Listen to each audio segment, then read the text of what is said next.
সম্মানিত দেশবাসী, আসসালামু আলাইকুম। আমি doctor K M Shakir Ahmed আপনাদের সামনে উপস্থিত হয়েছি কয়েকটি রোগের বিষয় নিয়ে আলোচনার জন্য।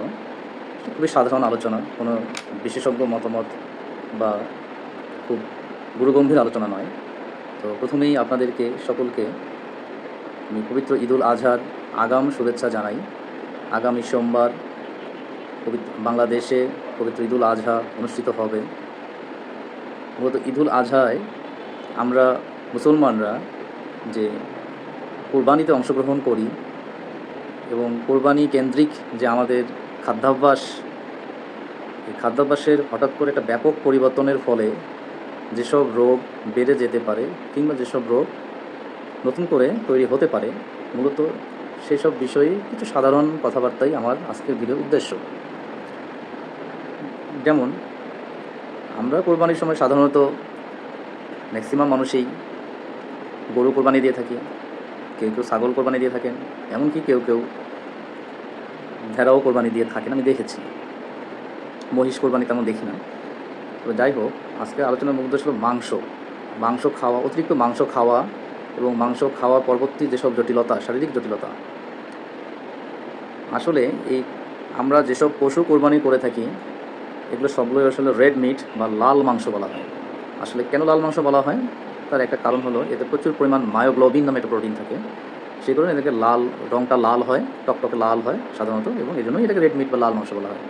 আরেকটা হলো যে এরা সকলের সাধারণত 4 ফুটেড অ্যানিমেল, 4 পায়া প্রাণী হয়। লাল মাংস যারা সাপ্লাই দেয় আমাদেরকে, তারা বেসিক্যালি সবাই 4 ফুটেড অ্যানিমেল বা 4 পায়া প্রাণী। মাংসের উপকারিতা অপকারিতা কী? আসলে মাংস অবশ্যই উপকারী জিনিস, সেটা রেড মিট হোক বা লিন মিট হোক।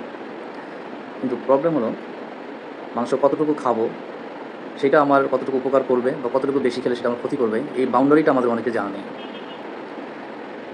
যেমন একটা মাংসে অনেকাংশেই প্রোটিন বা আমিষ থাকে, যেটা আমাদের শরীরের জন্য খুবই প্রয়োজনীয়। আমিষকে বলা শরীরের একটা বিল্ডিং ব্লক বলা হয়, শরীর বা কোষ গঠনের একটা অন্যতম উপাদান, মাসল বা মাংসপেশি গঠন অন্যতম উপাদান। কিন্তু পাশাপাশি এটি মাংসে আরও অনেক উপাদান থাকে যেটা আমরা সচরাচর তেমন জানি না বা সেভাবে চিন্তা করি না। যেমন আমিষের পাশাপাশি প্রচুর পরিমাণ স্যাচুরেটেড ফ্যাট থাকে, কোলেস্টেরল থাকে, তবে জিঙ্ক, আয়রন, কপার, সোডিয়াম এসবও থাকে। তো এদের মধ্যে জিঙ্ক, আয়রন আমাদের জন্য উপকারী, প্রোটিন বা আমিষটা উপকারী, কিন্তু সোডিয়াম কিংবা স্যাচুরেটেড ফ্যাট, কোলেস্টেরল এগুলো আসলে আমাদের জন্য খুব একটু পরিমাণ অতিরিক্ত হয়ে গেলে সেটা আমাদের জন্য আসলে উপকারী না। এখন আমাদের আসলে মাংস খাওয়া উচিত সাধারণত সপ্তাহে সর্বোচ্চ 2 দিন কিংবা সর্বোচ্চ 3 দিন হতে পারে। আর ডেইলি বা প্রতিদিন মাংসের কনজামশন হওয়া উচিত সর্বোচ্চ 80 থেকে 90 গ্রাম, বা ধরে নিলাম 100 গ্রামই। এর থেকে বেশি কখনোই নয়, এবং 50 গ্রাম হলে সেটা বেশি ভালো। কিন্তু আমরা কোরবানির সময় যেটা হয়, আমরা সারা বছর মাংস অনেক সময় কম বেশি একটু খেয়ে থাকি, কিন্তু কোরবানির সময় আসলে এটা অত্যধিক পরিমাণে খাওয়া হয়ে যায়। এবং আমি নিজেও দেখেছি, আমি নর্মালি মাংস, রেড মিট একটু কম খাওয়ার চেষ্টা করি, কিন্তু তারপর কোরবানির সময় আসলে দেখা যায় যে একেবারেই 10 পিস, 15 পিস, 20 পিস পর্যন্ত মাংস খাওয়া হয়ে যায়, এবং দিনে 3 বার 4 বার পর্যন্ত খাওয়া হয়ে যায়, এবং সেটা টানা 1 সপ্তাহব্যাপী বা 2 সপ্তাহব্যাপী পর্যন্ত এভাবে এটা চালু থাকে। সাধারণত 3 পিস মাংসই যথেষ্ট আমাদের 90 থেকে 100 গ্রাম হয়ে যাওয়ার জন্য। তাহলে আমরা আসলে অলমোস্ট বলা যায় যে প্রতি সেশনেই হয়তো হাফ কেজি, 1.5 কেজি করে মাংস খেয়ে ফেলি, অথবা দিনে 3 বার সব মিলে 2 থেকে 2.5 কেজি মাংস খেয়ে ফেলি, এরকমও হতে পারে। তো এটা আসলে কখনোই শারীরিকভাবে মানে আমাদের জন্য অবশ্যই ভালো না। অবশ্যই এত এক্সেসিভ পরিমাণটা অবশ্যই আমাদের জন্য উপকারী না। উপকারের থেকে বরঞ্চ অনেক অপকারী দিক রয়েছে।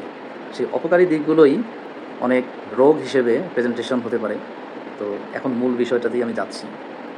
আসলে এই যে অতিরিক্ত মাংস খেলে কী কী সমস্যা হঠাৎ করে তৈরি হতে পারে বা কোনটা কোনটা বেড়ে যেতে পারে। যেমন প্রথমে আমি চিন্তা করি হাইপার টেনশন বা হাই ব্লাড প্রেশার বা হাই প্রেশার যেটা বলি।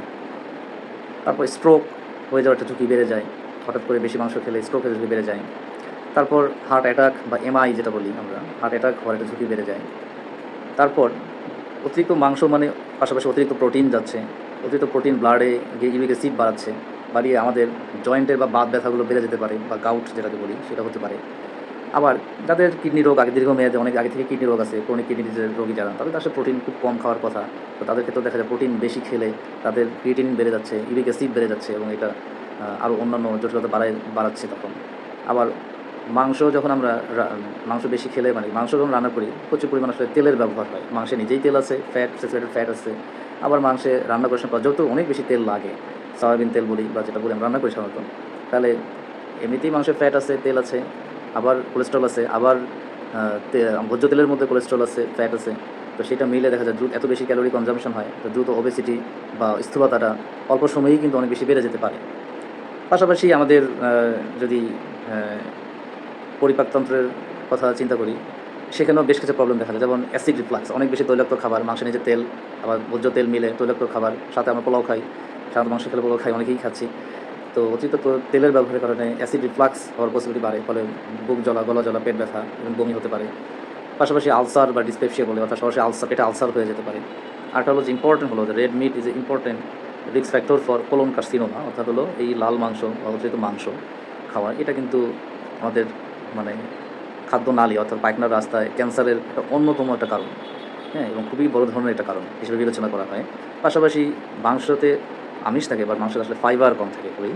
তো মাংস যত বেশি আমরা খাবো, রেড মিট অর্থাৎ গরুর মাংস, খাসির মাংস, অথবা হলো মহিষের মাংস বা ভেড়ার মাংস যাই বলি, অর্থাৎ এই রেড মিট যত বেশি খাবো তত ফাইবার কম থাকার কারণে আমাদের কনস্টিপেশন বা কোষ্ঠকাঠিন্যটা এটা আস্তে আস্তে বাড়তে থাকে, কিংবা তৈরি হতে থাকে যাদের আগে থাকে না। তো এটার কারণে দেখা যায় কারো নতুন করে পাইলস বা আদি অ্যানাল ফিশার, এইটার সমস্যাটা তৈরি হতে পারে, কিংবা যাদের আগে থেকেই সমস্যাটা আছে তাদের সমস্যাটা অনেক বেশি বেড়ে যায়। আমি নিজে আমার পরিচিত কয়েকজনকে পেয়েছি যে যাদের ফিশার আছে বা পাইলস আছে, তারা এই ঈদের পরবর্তী সময় তারা আমাকে ফোন দিয়ে থাকেন, বা এটা নিয়ে একটু পরামর্শ করার চেষ্টা করেন যে কী করা যায়, বা আগে থেকেও অনেক সময় চিন্তাভাবনা করেন যে মাংস তো বেশি করে খেতে হবে, তাহলে এই সমস্যাটা যেন না হয়। এটা খুবই একটা ভয়ানক সমস্যা, টয়লেট করতে গেলে রক্ত পড়ে, প্রচণ্ড ব্যথা হয় পাইলস বা ফিশারে, সাধারণত ফিশারে ব্যথা হয় বেশি, আর পাইলসে অনেক বেশি রক্ত যায়, বেশ একটা ভয়ানক সিচুয়েশন লাগে। এটা যেন না হয় তো কী করা যায়, এটা নিয়ে মূলত পরামর্শ চান তারা। তো এই রোগগুলোই আমাদের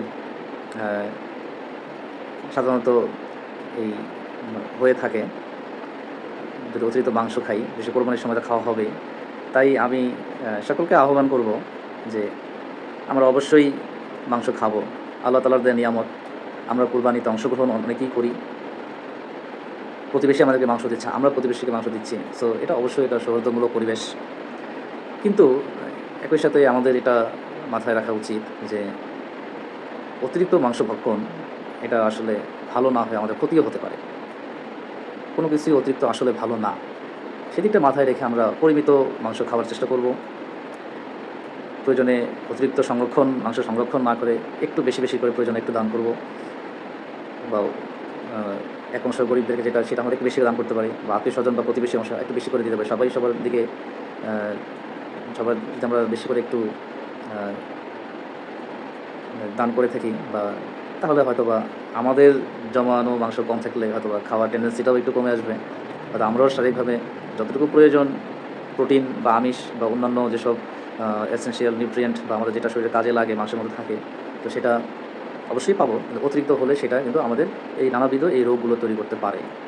তো আসুন আমরা পরিমিত মাংস খাই। নর্মালি আমাদের হয়তো সপ্তাহে 2 দিন এবং খাওয়ার কথা সর্বোচ্চ 3 পিস খাওয়ার কথা, কোরবানির সময় না একটু বেশি খেতে পারি, সেটা হয়তো 5 পিস 6 পিস হতে পারে। সপ্তাহে 2 দিনের জায়গায় হয়তো পুরো সপ্তাহব্যাপী হতে পারে, এটুকু চলবে। কিন্তু পাশাপাশি আমি যেটা বলবো, মাংস খাবেন কিন্তু পাশাপাশি একটা জিনিস খেয়াল রাখবেন, প্রচুর পরিমাণ শাক বা একটু সবজি রাখার চেষ্টা করুন, বা ইসবগুলোর ভুসি অ্যাটলিস্ট প্রতি রাতে 2 চামচ করে 1 গ্লাস পানিতে মিশিয়ে খাওয়ার চেষ্টা করুন। একটু পানিটা একটু বেশি করে খাবেন, 3 থেকে 4 লিটার খাবেন। সালাদটা একটু বেশি করে খাবেন, শসা বা টমেটো বা যাই বলি সালাদটা, সবজির সালাদ একটু বেশি করে খাওয়ার চেষ্টা করুন। আর একটু হাঁটুন, কমপক্ষে আধা ঘন্টা থেকে 1.5 ঘন্টা অবশ্যই একটু হাঁটাহাঁটি করুন। তাহলে আশা করা যায় এই মাংস খাওয়াটা আপনার শারীরিক ক্ষতির কারণ না হয়, সেটা হয়তোবা উপকারের কারণ হয়ে বিদ্যমান থাকবে। হ্যাঁ, আজ এতটুকুই বললাম। আর মাংস খেলে যে রোগগুলোর কথা বললাম, সাধারণত রোগগুলো হয় বা বেড়ে যায়, আহ, এটা একদম হয়তো মলিকিউলার লেভেলে কিছু কারণ থাকে, যে কারণে মাংসগুলো এসব রোগের হওয়ার ক্ষেত্রে দায়ী কিংবা বেড়ে যাওয়ার ক্ষেত্রে দায়ী, কিন্তু সেটার বিশদ আলোচনায় আমি গেলাম না। কারণ বিশদ আলোচনাটা আসলে সাধারণ মানুষের বোধগম্য তেমন নাও হতে পারে। আমি মনে করি যতটুকু আপনাদের জন্য মেসেজ, এতটুকু দেওয়ার চেষ্টা করেছি। আপনারা মনোযোগ দিয়ে আশা করি শুনবেন, সেটা প্র্যাকটিক্যাল লাইফে সেটা চর্চা করবেন। আমার কথাটুকু যেগুলো বললাম সেগুলো একটু মাথায় রাখবেন মাংস খাওয়ার সময়, তাহলে হয়তো বা একটু হলেও পরিমিত খাওয়ার চিন্তাভাবনা মাথায় থাকবে। এই বলে আমি আজকের মতো বিদায় নিচ্ছি। সকলকে ঈদুল আজহার আবারও আগাম শুভেচ্ছা। ধন্যবাদ সকলকে। আসসালামু আলাইকুম।